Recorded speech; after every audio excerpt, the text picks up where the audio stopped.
আজকের বিতর্কের বিষয় মোবাইল ফোন প্রযুক্তির অবাধ ব্যবহার ভালো মানুষদেরই একমাত্র অন্তরায়। সংগত কারণে আমি এবং আমার দল এর বিপক্ষে অবস্থান করছি। ওয়ার্নিং স্পিকার নজরুল বলেছিলেন, বিশ্বজগৎ দেখবো আমি আপন হাতে মুঠোই করে। হ্যাঁ মাননীয় স্পিকার, আজ যেন আমরা সেই কবিতারই বাস্তবায়ন দেখতে পাচ্ছি। সত্যি আমরা আজ আমাদের বিশ্বকে আমাদের হাতের মুঠোয় দেখছি। সেটি শুধুমাত্র সম্ভব হচ্ছে মোবাইল ফোন উন্নতি প্রযুক্তির মাধ্যমে।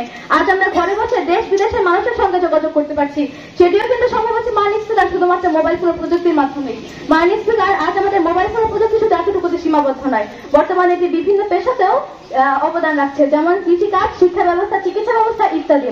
মাননীয় স্পিকার, আমরা একটি কথা বুঝতে পারছি না, আমার প্রতিপক্ষ দলের বন্ধুরা আমাদের কথা বুঝতে পারছেন না নাকি বুঝতে চাইছেন না। তার বারবার একই সুরে একই গুণগানকে প্রমাণ করার চেষ্টা করে যাচ্ছে যে মোবাইল ফোন প্রযুক্তির অবাধ ব্যবহারই নাকি ভালো মানুষদের একমাত্র অন্তরায়। তাদের কথার পরিপ্রেক্ষিতে আমি বলবো, লক্ষ্য করুন, মোবাইল ফোন ও প্রযুক্তি শুধুমাত্র একটি মাধ্যম। এটিকে কে কিভাবে ব্যবহার করবে সেটি পুরোপুরি নির্ভর করছে ব্যবহারকারী মানুষটার উপর। প্রতিপক্ষ বন্ধুরা হয়তো জানেন না যে একজন শিশু তার পরিবার থেকে সুশিক্ষা গ্রহণ করে। যখন সেই শিশুটি তার পারিবারিক সুশিক্ষা থেকে দূরে থাকে, তখনই কিন্তু সে একটি খারাপ কাজ করার সুযোগ পেয়ে যায় মাননীয় স্পিকার।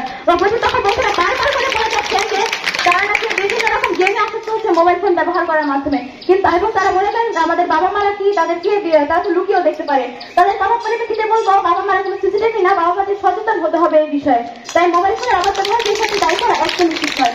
মাননীয় স্পিকার, 22শে আগস্ট 2020 ইন্ডিপেন্ডেন্স নিউজের একটি প্রতিবেদনে বলা হয়, শুধুমাত্র গণপরিবহনে 57% নারী যৌন হয়রানির শিকার হয়েছিল। মাননীয় স্পিকার, প্রতিপক্ষ দলের কাছে প্রশ্ন লিখে দিচ্ছেন, যখন এই ধরনের মোবাইল ফোন প্রযুক্তি ছিল না, তখন এই ধরনের কোনো কাজ ঘটেনি আমাদের বিশ্বে, কোনো কাজ ঘটেনি আমাদের সমাজে, আশা করছি উত্তর দিয়ে যাবেন।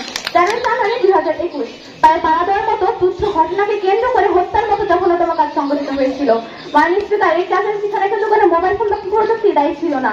মাননীয় স্পিকার, প্রতিপক্ষের কথাটা অনেক কেমন হয়ে যাচ্ছে যে খুন করা হয়েছে ছুরি দিয়ে, আপনারা ছুরির ব্যবহার বন্ধ করে দিন। কিন্তু প্রতিপক্ষ বন্ধুরা যায় না, ছুরির ব্যবহার বন্ধ করে দিলেও ছুরির ইতিবাচক দিকগুলো কমে যাবে, কিন্তু খুনি অন্য কোনো পদক্ষেপ গ্রহণ করে কিন্তু খুনগুলো চালিয়ে যাবে।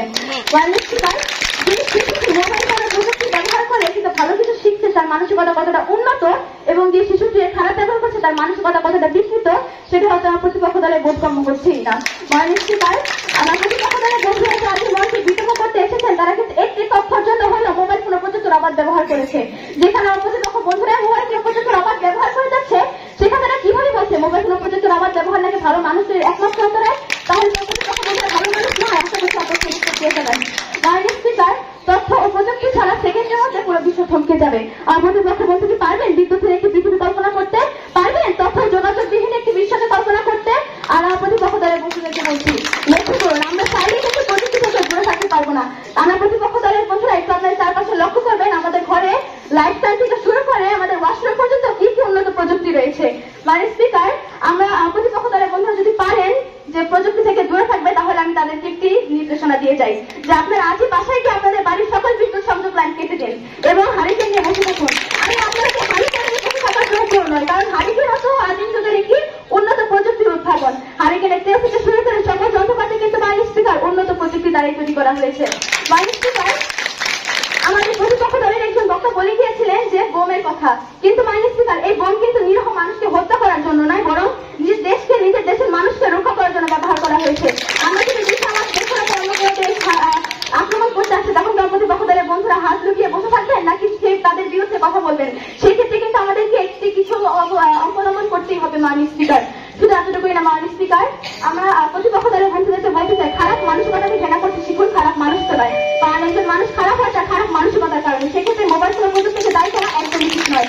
মাননীয় স্পিকার, আমার প্রতিপক্ষ দলের বন্ধুরা একটি কথা ভুলে যাবেন না, যত বেশি প্রযুক্তি তত বেশি উন্নতি। আজকে আমি আমার বক্তব্য শেষ করতে ধন্যবাদ।